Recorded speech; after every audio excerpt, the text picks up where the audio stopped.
তার প্রতিনিধি হিসেবে। এছাড়াও আমি ঢাকায় যে বাস রুট রেশনালাইজেশন প্রকল্পটি সেটি প্রকল্প পরিচালক হিসেবে দায়িত্ব পালন করছি। তো আমরা আসলে এই পরিবর্তিত পরিস্থিতিতে যে বিপ্লবটি ঘটে গেল তারপরে আমরা আসলে হয়তো একটি সপ্তাহ সময় নিয়েছি। তবে আমার প্রকল্প হতে আপনার 14 আগস্ট থেকে শুরু করে আজকের দিন পর্যন্ত আমরা এ পর্যন্ত 26টি পত্র প্রেরণ করেছি সকল তথ্যাবলী সহ বিভিন্ন সরকারি দপ্তর সংস্থা। এবং আমরা আসলে জানতাম না যে আমাদের মালিক সমিতি আবার বর্তমানে কনভেন্ট করে একটি বর্তমানে পুনরুজ্জীবিত হয়েছে এবং কাজ করছে। তো তারপরেও আমরা একটি কিন্তু বিশদ একটি তালিকা প্রেরণ করেছি। আমি আসলে সকল চিঠিগুলোর কপি এনেছি।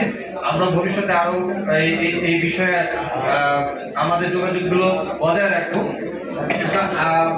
আমি আনন্দিত এবং আশাবাদী এটা জেনে যে আসলে আমাদের যে ঢাকা শহর পরিবহন মালিক সমিতি তারা এগিয়ে এসেছে। তারা চাচ্ছে যে অরাজক পরিস্থিতি বিরাজ